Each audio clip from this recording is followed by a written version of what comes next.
नमस्कार देवी और सज्जनों, व्यालोकवाणी में आप सभी का स्वागत है। हमारे साथ दूसरी खिड़की में आप सभी के सुपरिचित धीरेन्द्र पुंडीर सर हैं, हमारे अग्रज और वरिष्ठ पत्रकार। 25 वर्षों का अनुभव लेकर घूम रहे हैं, तो इनको हम जब तक पकड़ लाते हैं इनके व्यस्ततम शेड्यूल में से, ताकि कुछ मोती और कुछ रत्न हम आप लोगों के लिए इनसे चुन सकें। सर, सीधे मुद्दे की बात। गुजरात सरकार ने यूनिफॉर्म सिविल कोड का ड्राफ्ट बिल तैयार कर लिया, विधानसभा में तैयार होगी। एक रिटायर्ड सुप्रीम कोर्ट के जस्टिस रंजन देसाई जी थे इस समिति के अध्यक्ष, लेकिन इसकी जो खबरें आ रही हैं वो बड़ी दर्दनाक हैं एक खास समुदाय के लिए। बिना रजिस्ट्रेशन के विवाह कोई मान्य नहीं होगा। 3 तलाक का भी पंजीकरण जरूरी है। 3 तलाक तो खैर अमान्य ही हो गया है, लेकिन 3 तलाक के अलावा अगर कोई तलाक ले रहा है किसी भी समुदाय का व्यक्ति, तो उसका भी पंजीकरण जरूरी होगा। और सबसे दुखद बात, समुदाय का जो विशेषाधिकार था बहु विवाह, उस पर प्रतिबंध लगा दिया है सरकार ने। यहां तक कि हलाला पर, जो मौलानाओं की खेती थी, उस पर भी रोक लगा दिया है। और इन तमाम चीजों के अलावा क्या क्या हुआ है इस कानून में, वो तो आप भी बताएंगे और थोड़ा बहुत मैं भी बताऊंगा। लेकिन ये क्या हो गया सर अचानक से? कभी उत्तराखंड, कभी गुजरात, ये चल क्या रहा है जी? देखिए, दरअसल कॉमन सिविल कोड के लिए बहुत, यूनिफॉर्म सिविल कोड भी कह सकते हैं, उसके लिए बहुत दिन से ये सब चल रहा था। यूनिफॉर्म सिविल कोड जो भारतीय संविधान के अनुच्छेद 44 में इसका जिक्र आता है, ये व्यक्तिगत कानून जो भी हैं, पर्सनल लॉज हैं, उनको बदलना है। चाहे वो हिंदू मैरिज एक्ट था, सक्सेशन एक्ट था, इसके अलावा मुस्लिम में पर्सनल शरीयत लॉ के आधार पर जो तलाक, विरासत और बहुविवाह, ये सब चीजें थी। इसके साथ साथ ईसाई और पारसियों के अलग अलग कानून थे। इन सबको यूसीसी का एक ही है कि इन सबको खत्म करके एक ही कानून लाया जाए। बेसिकली ये विरासत के और शादी विवाह इस तरह के कानूनों के लिए, क्योंकि आईपीसी तो पहले से ही सबके लिए लागू है। तो दरअसल ये जो रंजना देसाई है, जस्टिस रंजना देसाई, उन्होंने उसका ही बनाया था। जो उत्तराखंड का जो ड्राफ्ट था उसको भी उन्होंने ही तैयार किया था, और उन्हीं के बाद गुजरात ने उस समय कहा था कि वो इसका अध्ययन करेगा और इसके बाद इसको लागू करेगा। पहले कैबिनेट ने पास किया, और कैबिनेट के पास करने के साथ ही फिर इसको तुरंत ही जो है वहां लास्ट दिन में ये कहा गया कि लास्ट दिन में इसको रख दिया जाएगा। 24 मार्च को विधानसभा में टेबल किया जाएगा, बजट सत्र का आखिरी दिन होगा, और ये उसके बाद यूसीसी लागू हो जाएगा। हालांकि उसमें राज्यपाल के साइन होंगे, तो वहां बहुत जल्दी साइन हो जाएंगे, क्योंकि बहुत लंबे समय से इस पे कार्य चल रहा था। इससे दरअसल बहुत बड़ी दिक्कत है जो उनको आ रही है, जो इस्लामिक फंडामेंटलिस्ट आइडिया जिनका है। क्योंकि देखिए, Hindu marriage act, Hindu succession act में, इन सब में जब आजाद हुआ था देश, तो 1955 में ही वो जब अलग से नेहरू ने बाकायदा पर्सनल कमिटमेंट के साथ इनको लग के पास कराया था, लेकिन उन्होंने मुस्लिम्स उसको छेड़ा तक नहीं था। लोगों ने कहा तो उन्होंने कहा कि नहीं, अभी अभी इनको चोट लगी है, तो इनको अभी संभलने का समय चाहिए। ये उनका एक आइडिया था कि साहब इनको चोट लगी, उन्होंने देश को टुकड़े में तोड़ा, ये देश के लिए खतरा नहीं था। उनको चोट लगी है चूंकि उन्होंने देश मांगा, देश मांग के वहां नहीं गए, यहीं रह गए, और यहां भी दंगे करने के बाद और सारी चीजें हासिल करने के बाद, विशेष प्रावधान हासिल करने के बावजूद भी उनको स्पेसिफिक ये रखा गया जैसे आप किसी क्रिमिनल आइडिया को और ज्यादा उसको ताकत दें, उसको और बेहतर तरीके से माने। मुझे लगता है यही बड़ा कारण था कि उनको ये क्रिमिनलिटी दिमाग में आती गई कि साहब उनका ये राइट है, वो शरिया से चलेंगे। और अब तो आजकल आप देखते हैं पूजा करना या तमाम चीजों पर वो हमले करते हैं। अगर हम जो गुजरात ड्राफ्ट बिल के कुछ चीजें देखते हैं, तो शादी के लिए सभी के लिए एक नियम है, न्यूनतम लड़की की उम्र 18 साल, लड़का 21 साल का होगा। क्योंकि इस्लामिक आइडिया में जैसे ही वो हैज बोलते हैं उसको, मेंस्ट्रुएशन साइकिल को उनके यहाँ, तो जैसे ही वो हैज को हो जाते हैं तो तुरंत उसकी शादी कर सकते हैं। ये भी इतने दबाव के बाद है। अगर आप बहिश्ते जेवर जैसी किताबें देखेंगे या वो देखेंगे, तो उसमें हैज का भी कोई वो नहीं है, उसमें कोई प्रावधान नहीं। वो एक दिन की लड़की बच्ची से लेके वो कितने दिन तक की शादी को लेकर वहां कोई भी मना ही नहीं है। और बहुत सारी चीजें जिनको यहाँ कहने में भी मुझे शर्म आएगी। इस तरह की किताबें, ये जो बहिश्ते जेवर जैसी किताबें जिनको चलती है, जो देवबंद की लागू की हुई है। पॉलीगैमी यानी 4 शादियां जो सब जगह अलाउ कर दी गई थी, ये इस देश में माइंडलेस, सेंसलेस आइडिया था। नेहरू हो या कोई हो, ये जो सिर्फ इस देश के टुकड़े करने के लिए और ज्यादा जिम्मेदारी के साथ थे, क्योंकि एक साथ आप 4-4 बीवियां रखे, दूसरा एक एक रखे, ये सब चीजें दुनिया में कोई इंसेन आइडिया ही हो सकता है जो सिर्फ इस देश में है। यहां तक कि इस्लामिक कानूनों में, बहुत सारे देशों में ये कानून नहीं है। सिर्फ इस देश में जो लुटेरे, हत्यारे और उनके नाम पर जो नायक मानने वाले, उनको ये एक इनाम के तौर पर दिया गया था। लेकिन इसमें सबसे इंटरेस्टिंग चीज ये है, वे लोग की लिव इन रिलेशनशिप जो कि फैमिलीज को इस समय तोड़ रही है। जो इंडियन फैमिली सिस्टम है, ट्रेडिशनल सिस्टम है, जो हिंदू सनातन की एक जो स्पाइनल कोड है या डीएनए है, जो बनाए रखता है एक पीढ़ी से अगली पीढ़ी में जाने का, उसको अगर सबसे बड़ा वेस्ट का प्रहार है तो वो लिव इन रिलेशनशिप का है। तो उसको भी अब लॉ में लाया गया। तलाक के लिए एक साथ होगा, इद्दत जैसी चीजें खत्म हो गई हैं और न्यायिक प्रक्रिया होगी सेम। और हलाला तो अब ढूंढना पड़ेगा, और उनके जो इस धंधे से, हलाला के बहुत सारे हलाल खोर बन चुके थे, बहुत जबरदस्त तरीके से वो हलाला करते थे, पैसे लेते थे, वो सब भी उनका बंद हो जाएगा। सबसे बड़ा चेंज, लेकिन ये सबके आंखों के सामने आता है, सबसे बड़ा चेंज इसमें जो आ रहा है, बेटा बेटी को बराबर का अधिकार मिलेगा। ये बड़ा ही अद्भुत चेंज है पूरी इस्लामिक लॉ में, पूरी इस्लामिक सोसाइटी में। इसको एक बहुत बड़ा चेंज माना जाना चाहिए। वो लोग महिलाओं को अधिकार नहीं देते हैं, झूठ और मक्कारी के अलावा उसमें कुछ नहीं है जिसमें कि वो 1/7 देते हैं पत्नी को। तो इसको कैसे हिसाब लगाया जाएगा, वो गणितीय ही फार्मूला नहीं निकल पाता कि कैसे देंगे।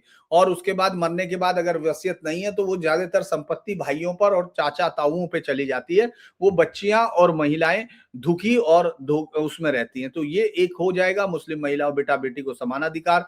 अडॉप्टेशन, वैसे भी अडॉप्शन वैसे तो इस्लाम के मुताबिक नहीं है, क्योंकि इस्लाम की किताबें और वो भी पैगंबर साहब की तरफ से ये हो गया था कि कोई किसी का माँ नहीं हो सकता, कोई किसी का बाप नहीं हो सकता, जो नहीं है वो सबके अलावा। और क्योंकि उसमें बहुत सारी चीजें ये तक हुई, क्योंकि जो वहां जो बेटे की बहू से अगर शादी कर लेता है ससुर या रेप कर लेता है, तो उसके बाद वो पत्नी उसकी हो जाती है, बेटे के लिए जिसकी वो विवाहिता थी उसकी माँ बन जाती थी।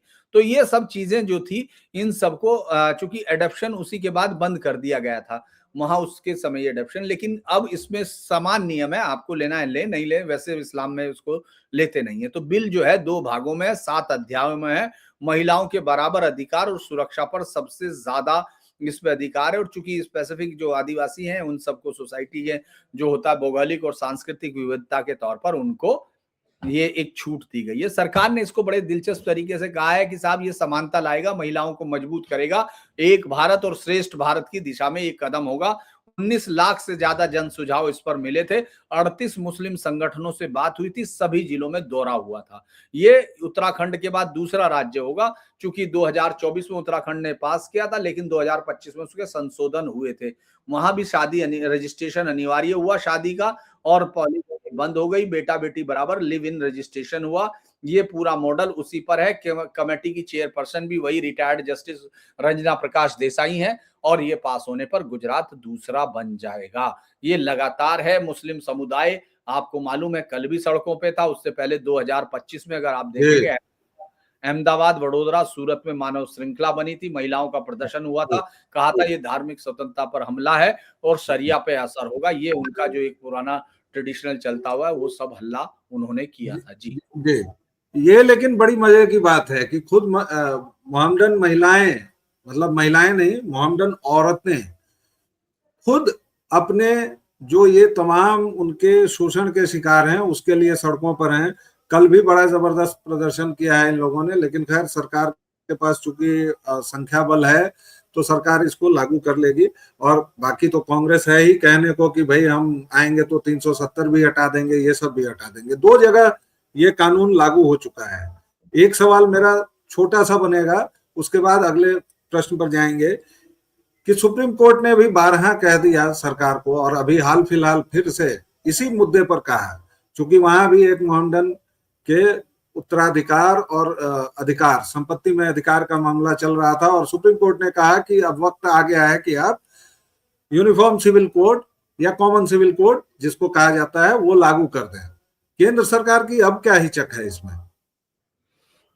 केंद्र सरकार को हमेशा इस तरह की चीजें परेशान करती रही हैं कि जिसमें कि उसको कोई बहुत ड्रास्टिक आइडिया के साथ जाना हो, वो हमेशा इन तमाम चीजों को, एक तो दूसरा ये भी है व्यालोक कि हम लोगों को प्रैक्टिकल चीज भी देखनी होगी, क्योंकि सरकार एक तो 240 उसके साथ है, लेकिन उससे पहले उसके पास 303 थे, ये भी आप कह सकते हैं।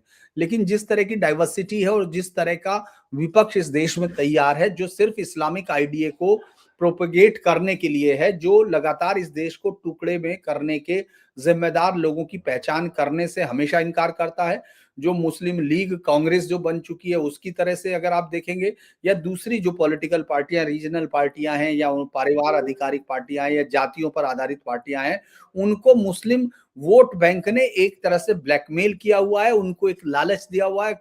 उनको ये सीधी तौर पर है कि अगर आप हमारे जो भी इलीगल कारनामे हैं उनको आप अगर सपोर्ट करते रहेंगे तो हम आपको सत्ता में रखेंगे। तो सत्ता में आने के लिए वो उसका इस्तेमाल करते हैं। वो जो हिंदू या सेकुलर या जातिवादी या कबीलाई जो लीडरशिप है, वो कभी भी इस देश का भला नहीं सोच सकती। मैं इस बात पे, चाहे वो कोई भी हो, चाहे उसने कितने भी अच्छे काम किए होंगे, उसका पूरे देश के लिए एक नजरिया हो ही नहीं सकता।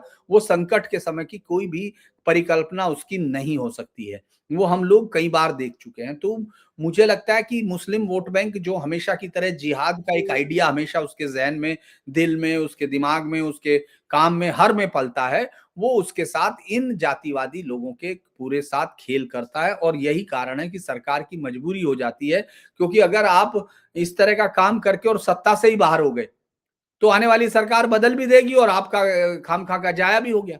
तो मुझे लगता है सरकार ने ये तय किया हुआ कि उत्तराखंड चूंकि बीजेपी का गवर्नड स्टेट है, वहां लागू हो गया, इसके बाद यहाँ गुजरात में हो जाएगा, इसके बाद छत्तीसगढ़ और अलग अलग राज्यों में इस पर स्टडी चल रही है, तो वहां सब जगह जब ये लागू हो जाएगा, उसके बाद मुझे लगता है ऑटोमेटिक ही एक बिल के तौर पर पेश हो जाएगा। तो इसलिए वो एक स्ट्रेटजी हो सकती है। ठीक बात है। अभी तो हमने कश्मीर में ये देखा है कि जिन्ना को चूंकि सिलेबस से हटाया गया, तो कांग्रेसियों के पतन की इंतहा देख लीजिए दर्शकों श्रोताओं की। जिन्ना को हटाया गया तो वो इस मांग पर उतर आए हैं कि सावरकर को भी हटाया जाए। अब इस पर अगर आपका रक्त नहीं खौलेगा तो क्या होगा। इसी जिन्ना की फोटो एएमयू और जाम जैसी जगहों पर पाई जाती है। खैर, वह एक विषयांतर हो जाएगा, इसलिए उस पर नहीं आते हैं। छत्तीसगढ़ की बात की सर आपने, यूसीसी दो जगहों पर लागू हो चुका, होने ही वाला है। 24 को वो पास हो ही जाएगा, ऐसी कोई रुकावट मुझे नहीं दिख रही है। लेकिन छत्तीसगढ़ में एक फ्रीडम ऑफ रिलीजन बिल आया है 2026, और ये इतना कठोर कानून है, जो 1968 के कानून, तब मध्य प्रदेश ही था, उसको निरस्त करके ये नया कानून लाया गया है। ये कानून इतना कठोर है कि इसमें सामूहिक धर्मांतरण के लिए 25 साल की सजा है। और ये लोग इसे कठोर बता रहे हैं, मैं तो बता रहा हूं कि ये बिल्कुल एप्ट कानून है, क्योंकि धर्मांतरण की सजा इतनी होनी ही चाहिए। महिला, नाबालिग, दिव्यांग, SC ST को अगर लक्षित करके धर्मांतरण किया जाएगा तो 20 साल तक की सजा हो सकती है, जुर्माना 25 लाख तक हो सकता है। और वहीं फिर से वही विपक्ष, फिर से वही कांग्रेस, वह बता रही है कि ये बहुत कठोर है और इसे सिलेक्ट कमेटी के पास भेजिए। इसके पहले महाराष्ट्र में फ्रीडम ऑफ रिलीजन एक्ट आ चुका है 2024 का। उसके अलावा मुझे लगता है कि यूपी में भी है। और इस तरह से भाजपा क्या ये चाह रही है कि धीरे धीरे थोड़ा सा इन बिल्स पर भी आप बताएं। और तीसरा जो आपने स्ट्रेटेजी के बारे में बताया कि भाजपा की क्या ये स्ट्रेटेजी है कि पहले अपने गवर्न स्टेट्स में डालो और मामले की धार देखो, क्योंकि अभी तो पूरे नॉर्थ ईस्ट में बांग्लादेशी भगाओ अभियान चल रहा है, हर एक राज्य में, पूरे उत्तर पूर्व के हर एक राज्य में, चाहे वो मेघालय हो, मिजोरम हो, मणिपुर हो, कहीं भी हो, हर एक जगह यही लेकर लोग सड़कों पर उतरे हुए हैं वहां के आदिवासी समुदाय। तो वो स्ट्रेटेजी जो आप पहले बता चुके हैं उसका थोड़ा खुलासा कीजिए और इन दोनों कानूनों पर थोड़ा सा अपनी राय दें। जी देखिए, जो छत्तीसगढ़ कानून लाया है वो बड़ी दिलचस्प कानून है। उसमें एक और बड़ी चीज की गई है कि अगर कोई अपने पैतृक धर्म में वापस जाना चाहता है तो वो धर्मांतरण नहीं होगा। तो ये एक बहुत बड़ी लाइन है, इसको खींचा जाना चाहिए। और मुझे लगता है कि यही उसकी सबसे बड़ी खूबसूरती की बात है कि जो लोग आदिवासी, जो सरना धर्म और उसके लिए तमाम जो नेचर के लिए हैं, वो तमाम आदिवासियों को जो ज्यादातर ईसाई मिशनरीज ने जिस धोखे, झूठ, मक्कारी, बल प्रयोग फरेब इसके साथ जो चुना है, जिसमें उनको औरतें देंगे या उनको पैसा देंगे या उनको सही कर देंगे, और वो ऐसे नाचती नाचते जो जादू टोना एक्ट में सारे गिरफ्तार होने चाहिए, जो इस देश में हिंदुओं पर अंधभक्त और तमाम अंधविश्वासी करने वाले, और जिनको लिखा गया इस देश की किताबों में, उन सबको उलट के मारना चाहिए, उन सबको लाके। और मुझे कई बार लगता है कि उन सबको कुछ ना कुछ सजा दी जानी चाहिए जिन लोगों ने ये किताबें लिखी हैं, क्योंकि वो इस तरह का इतना बड़ा क्राइम, इसको मास स्लॉटर्स ऑफ बिलीफ्स कहना चाहिए। ये बिल्कुल मास लेवल पर उन्होंने कत्ल किया इस सनातन को और इस देश को खत्म किया है। तो इसमें सबसे बड़ा खेल यही है, जो सबसे बड़ी छूट है, कि जो लोग वापस अपने आदिवासी में जाना चाहते हैं उनको कोई सजा नहीं मिलेगी, जो एक अत्यंत उत्तम बात है, क्योंकि आप अब वहां देखेंगे इस तरह की चीजें वहां छत्तीसगढ़ में, झारखंड में चल रही हैं। वो अब उन क्रिश्चियनों को अपने यहाँ दफनाने नहीं देते हैं गांव के मुताबिक। वो जो गांव का है, आपने देखा होगा, उन्होंने पास्टर्स और उन सबका आना जाना मना किया हुआ है, और इस पर ये लोग तुरंत नाचती हुई मिशनरियां जो इस देश में एनजीओ के माध्यम से कैंसर की तरह अंदर तक घुसी हुई हैं, वो तुरंत सुप्रीम कोर्ट, हाई कोर्ट और उन सबके जो अंदर कूद के पहुंचती हैं। उनको इससे निराशा हाथ लगी। कोर्ट ने कहा कि नहीं, उनको राइट है, वो लिख सकते हैं कि भाई जो धर्मांतरण के लिए आना चाहता है उनका मना है। तो वो सब ये जो आजादी के नाम पर यहाँ इस देश को तोड़ने की आजादी जो हासिल की गई थी, उसको बहुत बड़ी चोट है। दूसरा ये है, 2 से ज्यादा लोगों का अगर आप धर्मांतरण करते हैं तो उसको मास लेवल में मान लिया जाएगा, तो इसमें आपकी सजा का परिमाप बहुत बढ़ जाएगा। ये बहुत बड़ी चीज है, और आपको बताना पड़ेगा 60 दिन पहले, आपको बताना पड़ेगा आपका क्या है। साथ ही साथ शादी के लिए भी, अगर शादी से ये तय हो रहा है कि धर्मांतरण हुआ है, तो आप ये सोचिए कि बच्चे का जो दून है वो वापस उसका मूल जो उसकी माँ का धर्म था वो हो जाएगा, या पिता का। तो ये बहुत बड़े जिस तरह का जो जिहाद इस समय चल रहा है कि वो मंदबुद्धि बच्चियों को या उनको क्योंकि जो कलीम सिद्दीकी और वो सब पकड़े जा चुके, ये मक्कारी के आला मकाम पे फाइज लोग हैं। इन लोगों का, इन सबको मतलब आसान नहीं है इन सबको काटना, इन सब का, इस सब आइडिया को चुराना, क्योंकि आप वो जो गौतम खुद ही, वो जो था मतलब आप उमर सिद्दीकी, वो खुद गौतम था।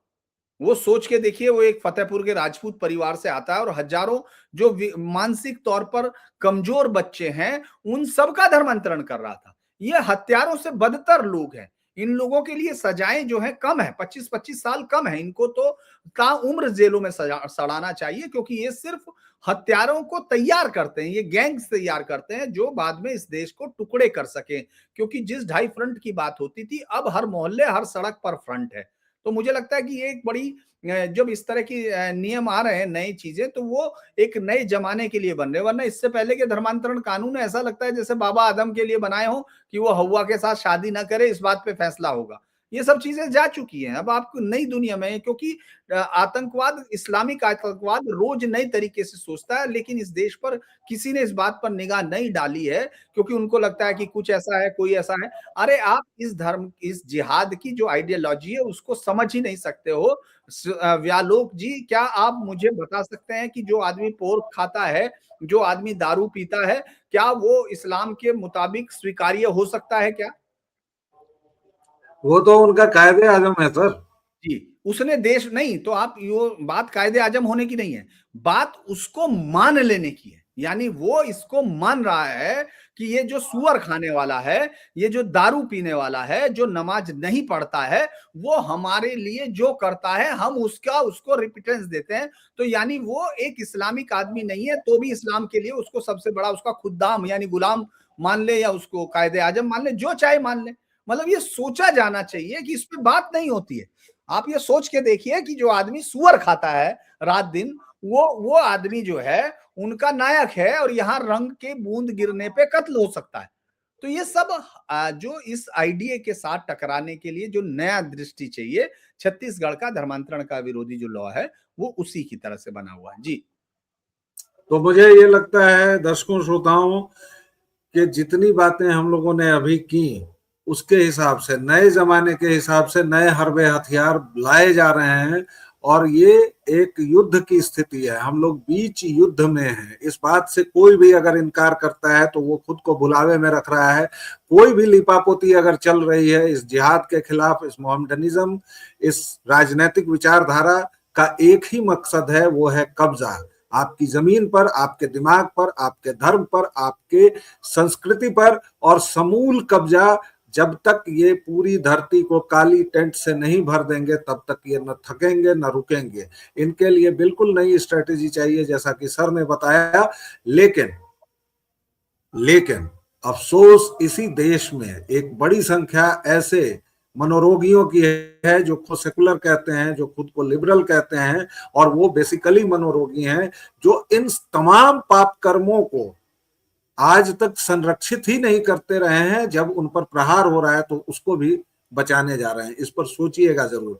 पुंडीर सर, अगर आप कंक्लूडिंग रिमार्क कुछ देना चाहें तो ठीक है, अन्यथा हम इस चर्चा को यहाँ समाप्त करेंगे। जी, तो आप दर्शकों श्रोताओं, व्यालोक वाणी पर अपना स्नेह बनाए रखें। पुंडीर सर कहाँ मिलते हैं आपको पता है, धीरेन्द्र पुंडीर न्यूज पॉइंट है, जिस पर नए तरीके से अवलोकन होता है, विश्लेषण होता है, और कई सारे अतिथि जो आते हैं वो बड़े मजेदार होते हैं, बड़े एक तरह से कहें तो वो आपकी दिमाग की उन नसों को खोलते हैं जो आप सामान्य तौर पर जो नसें बंद रहती हैं, जैसे अभी ही हमने ये चर्चा की। अगर आपको तनिक भी अच्छी लगी हो तो इसे प्लीज बढ़ाइए, लाइक शेयर और सब्सक्राइब कीजिए, और अपने स्नेह के रस में हमें भीगने दें, हमें बड़ा अच्छा लगता है। एक छोटे से विराम के बाद फिर मिलेंगे, तब तक के लिए जय जय श्री राम।